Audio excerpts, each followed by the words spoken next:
Hello and welcome to today's live stream. This is now my fourth live stream. We're talking today about interview skills, and I'm very pleased to welcome my guest, Liam Killen. So, Liam, take it away. Tell us about yourself. Thanks, Sarah. Thanks for having me. I'm one of the co-founders and directors of a recruitment agency called Atlas Partners. We've been around for 5 years. We work with accountancy and finance talent and executive talent across the country. And I lead a team of people that works with people every single day in supporting them through their job search. Beautiful. And Liam, you're actually a previous client of mine. So you've done a couple of courses with me, I think. Thank you very much. Yeah. Being on today, I appreciate it. I really enjoyed the work that we did, Sarah, obviously in those two separate programs, and it's helped me immensely in my career so far. So yeah, really helpful to get on here and share some of those lessons today. That's fantastic. Thank you so much for that. Okay, well, let's get started. So today what we're going to talk about, we've got some principles, we're talking about preparation, and we'll go into some detail about, using notes, not using notes, how to prepare yourself. But thinking about preparation, do you want to kick us off? Sure. So look, preparation is key for any successful job interview. We always advise our candidates to do as much work as they can do outside of just the job advertisement, but really getting into the organization. And that really starts with their challenges. So every business is going through a separate challenge. Every team's going through a separate challenge. So you want to understand, are they in growth mode? Are they going through cost reductions? Headcount challenges? Are they expanding into a new territory? So do as much as you can, and that might include going into news articles, LinkedIn feeds, even tapping some friendly colleagues on the shoulder that might work in those environments and finding out a bit more about the organization. It's really important. You also, and this is something, Sarah, that you taught me in our two programs that I held with you, was the idea that you want to practice your conversational delivery, and the idea that familiarity is far more important than being word perfect with your approach. Try and nail your stories, nail your examples, but don't memorize. So be able to, be in the moment. Absolutely. And if I can come in on that thought, I'm a huge fan of this, that internalize, don't memorize. And I've literally had high-level clients who have, one client had 50 pages of possible responses to interview questions, completely swamped, not a hope, and was not succeeding every time they went, they got to a certain point, and then they would just freeze up. And so they weren't getting the role. And this was a huge deal. So you want to be internalizing, and don't try and remember too much, and just trust yourself. And I'll come to this in a moment, but trust that you do have the knowledge. If you've done some preparation, you'll be well on your way, and then be present. Yeah. Absolutely. So far more important to connect and carry the conversation rather than doing a performance, as you might say. And the last tip here is something that gets overlooked quite often. We'll often find in a job interview, you get the end of a conversation, it's been a really productive one, and they ask, have you got any questions for us? And there's an awkward pause. It's really useful, and I think it shows interest in the role and in the organization and in this person you're speaking to. If you've got some really well thought out questions that you can ask them, and again, focus on challenges. Really knuckle down into the organizational challenges, what you might be experiencing as a new starter in that role. So it might be as simple as, what's your biggest team challenge right now? It might be, what would be the biggest, if I was to reflect on my work after the first 90 days, what would success look like? But try and be thoughtful about that, and it shows interest, and it shows that you're engaged in the process. Absolutely. And it also reminds me of another thought that I have, and I talk to some clients about this, that if you're giving a response, and you might be going for 2 minutes, and you might have in your mind, okay, I've got something that I want to be saying, and thinking about the engagement part that you've just mentioned, it's perfectly fine, certainly once, to stop and say, am I going in the right direction? Is this actually the response that you're interested in? And give them a chance to come back to you. And it's the same thing when you're asking questions at the end. I actually work with people who do interviewing, and they can still get stressed about this. It's a funny one, but sometimes interviewers also get nervous. So, I've worked on both sides of that fence, and allowing people to sort of come back to you and say, oh yeah, no, that's a great question, or we'll take it this way, I think is good as well. It makes it more two-way. Yeah. For sure. So those are the 3 tips, that I have for preparing for a job interview, and a lot of this flows into the 5 key tips that we'll discuss on how to nail that interview process when you're in it. Yeah. So, do you want to get started with that? And I'll jump in when I'm hearing something that seems to resonate from my end as well. Sure. Well, it's sort of a build on the idea of, having good, interesting questions, engaging with the audience, but ultimately you are there to problem solve, not just pitch yourself. So, you're not just there, for example, to list your achievements.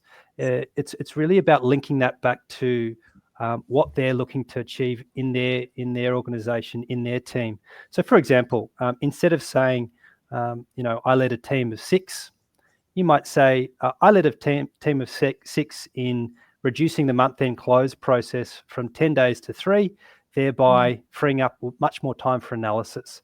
And as a finance manager or as a financial controller, that's really useful information for me, because I think, well, this person can help us and help ease some of the issues that we're finding in our team. So think carefully about how you're coming across, not just pitching yourself, but problem solving in the moment and in the interview. Yes, I think that's so true. And it's also believing, and I talk specifically to people who are nervous about going into interviews, and interviews are considered to be, there's something called the social stress test. I don't know if you've heard of it, developed in the 1990s in Trier University in Germany. And they developed this social stress test. It's an incredibly stressful situation for a lot of people. Although I do have some clients who actually perform better in interviews than when they actually get the role, and they'll come because they're concerned about that one, which is an interesting flip. But if you're concerned and you're nervous about being in that interview, think that you actually have something valuable to contribute and be on your own side. And it's something I will often say, this idea that we need to support ourselves, we need to be on our own side, and then we can go to exactly what you speak to, which is that we feel like we're actually solving problems here. We're here contributing, and we're not just pitching because through nerves or whatever it is, we feel like we need to pitch, and that's what it's really about. It's not. So yeah, I think that's an excellent point. Yeah. Yes, it's not a performance. You're there to help. You're there to solve problems, and it's almost a bit of a mindset shift. In essence, it gets you away from the whole concept of memorizing. Having to nail every question perfectly, but it engages you more in active listening, and shifts that idea and that mentality a little bit, which I think is certainly at my end as somebody that runs interviews every day, and we hire for our team as well. That's certainly something that I'm looking for when I'm interviewing people. Oh, you'd be so conscious of that, wouldn't you? How present that person is actually with you and actually listening. And of course, when we're stressed, listening is challenging because we tunnel, and we're often so conscious of either trying to get the right response, is that we're actually barely listening to what the interviewer is saying. One of the ways that we can help with this one is to be very conscious of our peripheral vision and actually have that open awareness. It might sound odd, but having that sense of what's around us can be incredibly useful, because when we are stressed, we tunnel our vision and we tunnel our thinking. And that's when we're not aware of what's around us. So go panoramic in your vision, even though you're still looking at the interview panel or the interviewer. And that again can really make a big difference. Yeah. So it's a fascinating area, isn't it? Yeah. And well, point 2, it is a little bit of a build, but you want to, it's the idea of attunement, which was made famous by Daniel Pink in his book To Sell is Human. I'll make a few references to this, but attunement is effectively thinking like them. So you want to get into the shoes of the person interviewing you. What keeps them up at night? What problems do they care about? So you need to do a little bit of research on this, clearly, but also getting into the interview process with that mindset, so that you're understanding what they really value and what they care about, because it might be very different to what you're going in to talk about yourself. So try and get on the wavelength of the person that you're speaking to. And I'm sure you've got some tips on that as far as, how you present as well, Sarah. Yeah, absolutely. And I love that word attunement, because I'm originally a professional pianist. And so this idea of tuning in, and fundamentally we are all energy, and being present allows us to actually be with that process and be with that person. And if we really can go in with this feeling that we sell all the time, and I know that book, Liam, it's a great one, isn't it? To sell is human, and we're selling all the time. Like, we're selling our ideas even on a daily basis. It doesn't even have to be at work. We're selling to our family, what we might like to do on the weekend, as an example. So we're always thinking about it like this. So this idea that some people have is that selling is not it's not a positive, it's somehow a negative.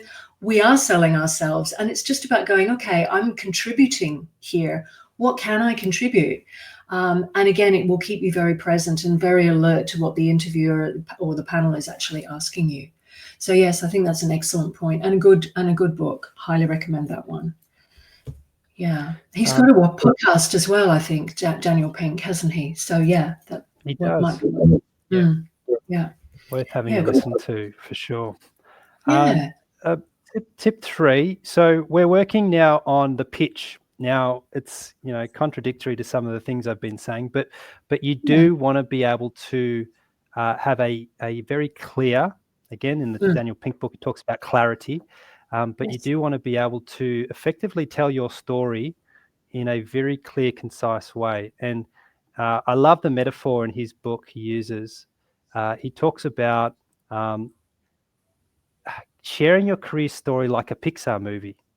So, in the book, he might say something like, well, once upon a time there was an idea about sales, and there were people that sold things, and there were people that didn't want to be sold to. And then as time moved by, more people became aware of how and why it was so important to be able to connect with people, and sales became something entirely different. So in his book, he describes it that way. But I think ultimately it's about how can you really clearly and directly describe your story without getting into too much unnecessary detail. Yes. Yeah. And that's something I do constantly with clients. In fact, a lot of what I work with is usually around clarity. And it might seem such an obvious one. We go, oh, yeah, I know my story. I know my key messages, whatever it is. But often we don't, and we're not able to articulate them. And I always say there are two ways of being articulate. For the first one is that we need to have clarity in our own thinking. And then the second is when it actually comes out of our mouth. So that can definitely be an issue. So having that clarity around what the story is, but keeping it, as you say, not too much detail and super tight.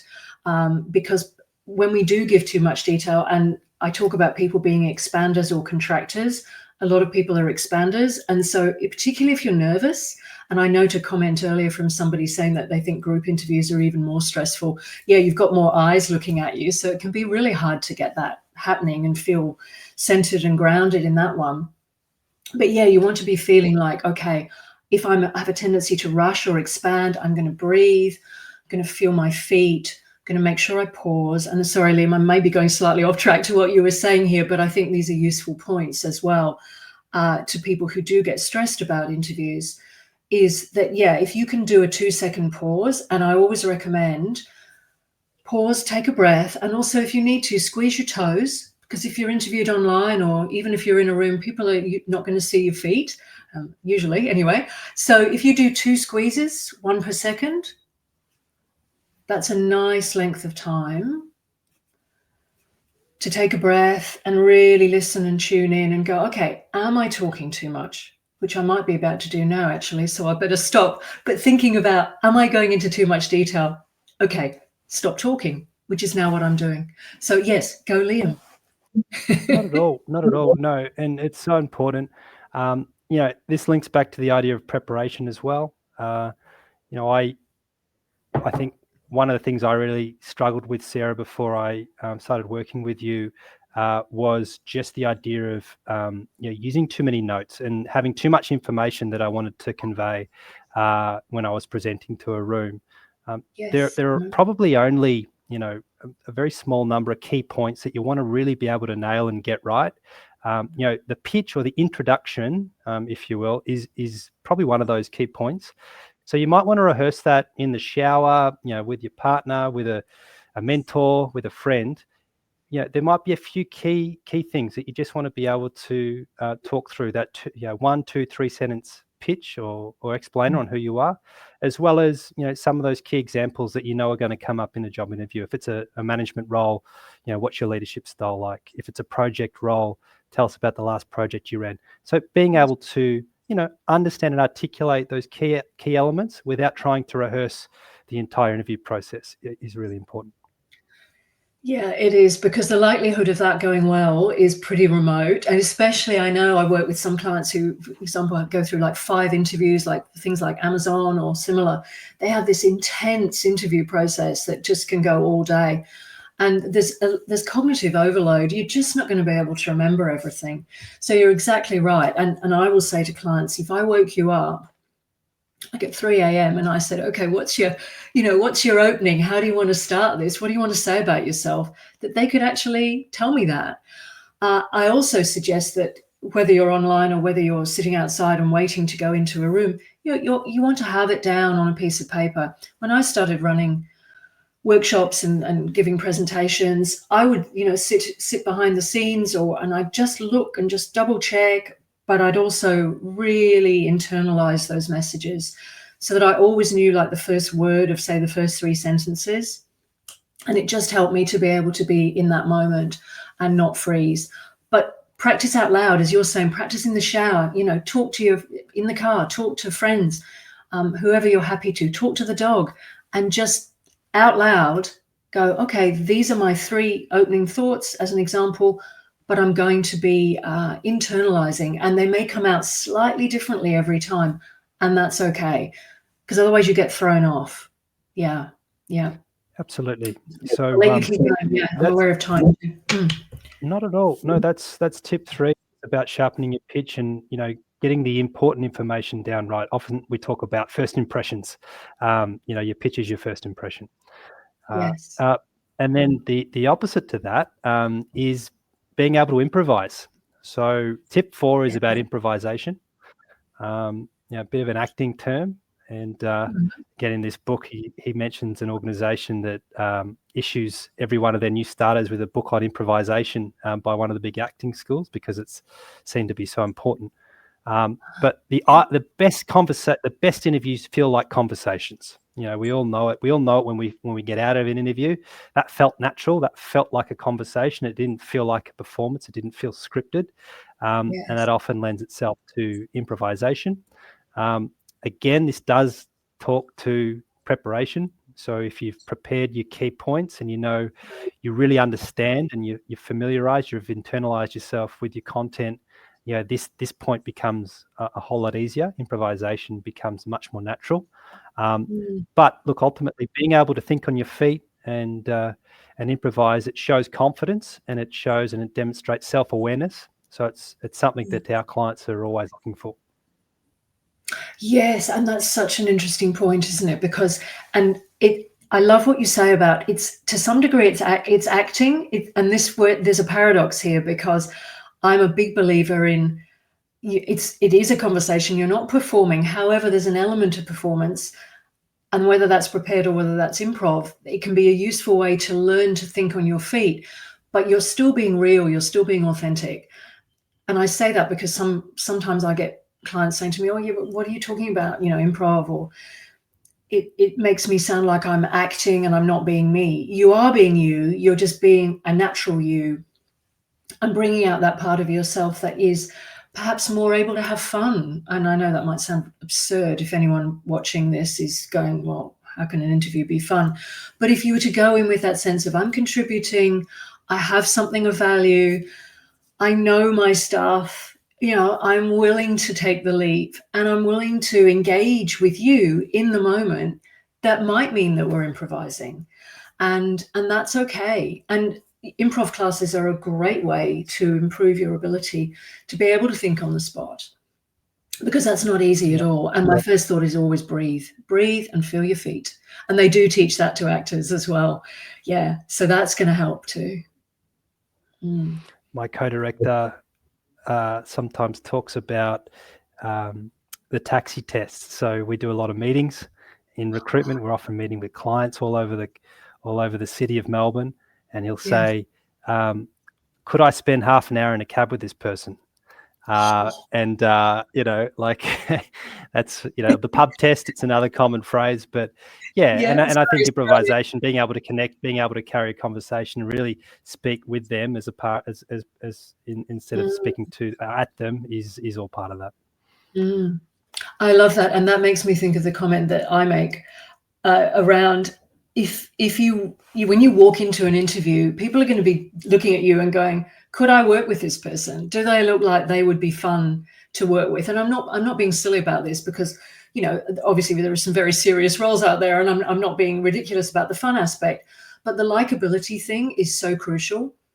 We like people who like us. We like people who are like us, but we like people who are willing to engage, who are open, who are not going to judge us. And so if we can be like that in an interview, it's exactly as you say. It's like, do I want to spend half an hour in a taxi with this person? Or, would I want to work with this person? Do I want to see them walking down the corridor or walking into the online meeting or whatever that is on a regular basis? So being able to free up and go, I've got something and I'm going to show the best part of me.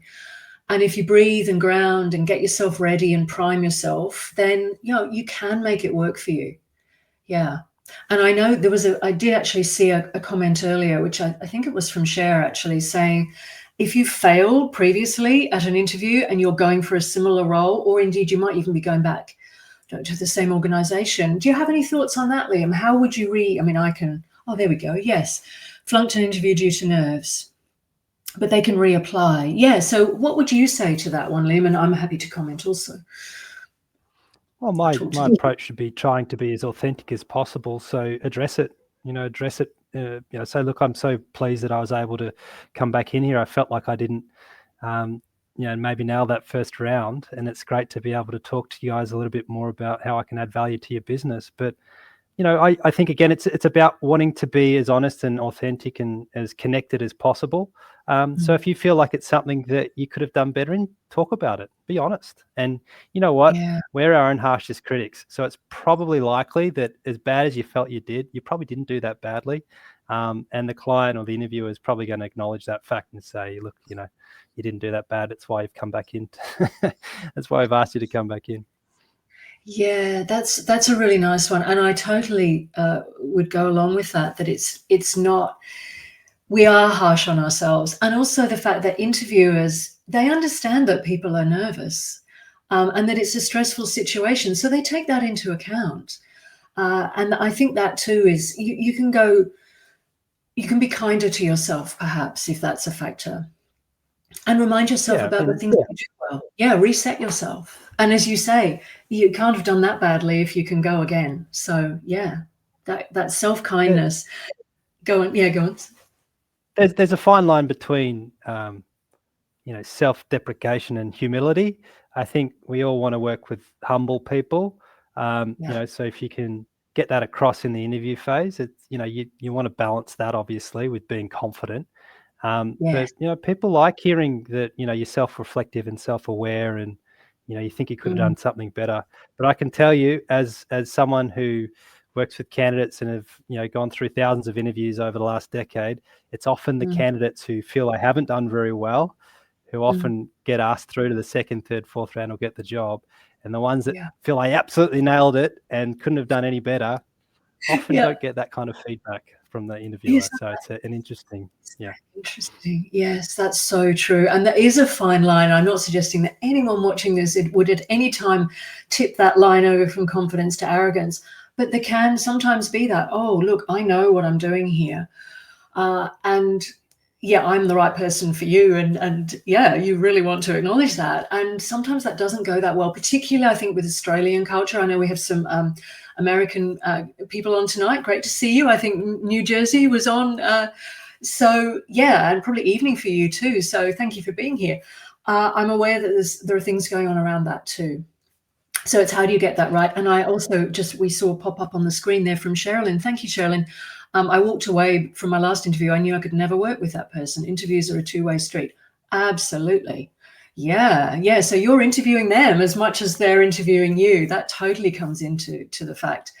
And I know that Linnea, I think, had a question about how to be more likable.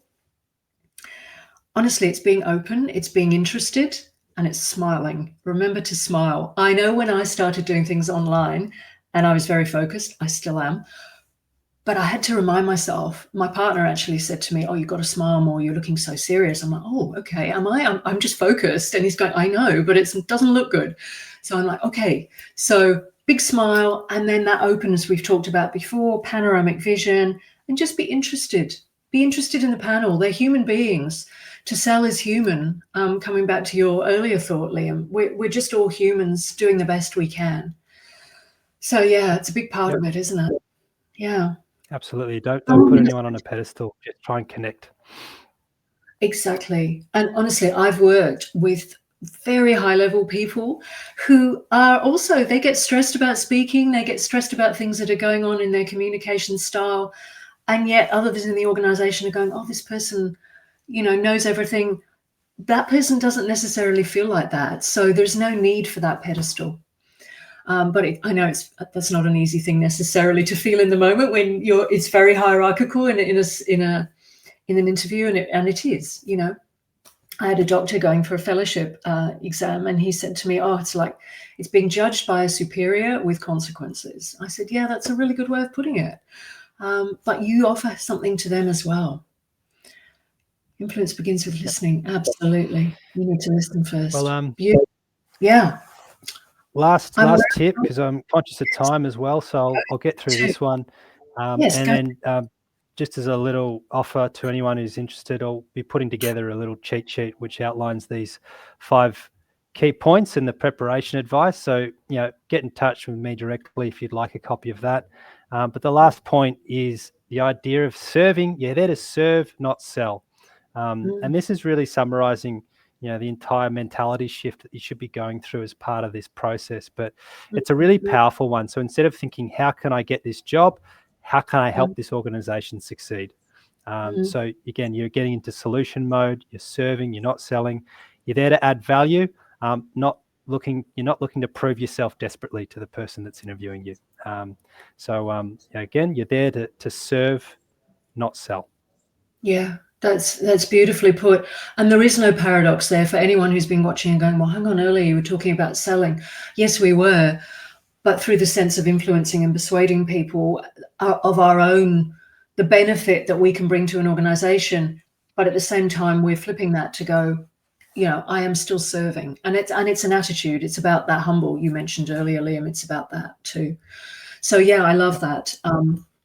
That makes complete sense to me. And thank you for offering a cheat sheet. And the thing that I would like to offer to anybody watching today is that I do 2 levels of interview skills coaching. One is a career kickstart if you're just starting out in your career. And then I have another level, which is career elevate, sort of mid-career professionals or people looking for senior roles. And until the end of July, if you watch this and you contact me or you DM me through LinkedIn, either way, it doesn't matter. I'm happy to offer a 20% discount just till the end of July. So if you're interested, get in touch with me and say 20%, and we can take it from there and have a chat about whether we'd be a good fit if you're interested. But can I say thank you, Liam, so much? Is there any final thought you have? I think you've covered what you wanted to say, but I don't want to cut you off Yeah. if you had any final thought. No, look, I would just say that interviewing is a skill, and it's not reflective of how good or bad anybody is at their job. We've worked with CFOs, really experienced executives that go to water during the interview process, and just as much as we've worked with graduates who are unbelievable in front of us when they come to interview for jobs. So it's a skill that you have to develop and work on and train. And it's very different to how you might perform in a role. And just spend some time, invest in those skills, and work with people like yourself, Sarah. Yeah, brilliant. Thank you. Thanks, Liam, for that final. And I think that's an excellent comment. It makes so much sense. It's a skill, and it's a separate skill, but you can still bring yourself to it. And my final thought for today before we finish up is it's the same with public speaking. It's a skill. It's entirely learnable. You can start out being appalling, which I was. And I'm now in front of hundreds of people every month. So it's entirely learnable. And I think this is a good point to end on. So thank you so much. If you do have, I think we've covered, I'm just looking at the comments. I think we've covered any questions, but happy to stick around if you do have any questions. Otherwise, see you at the next one. And thank you again, Liam, for coming along and joining me today. Thanks so much. Thanks for having me.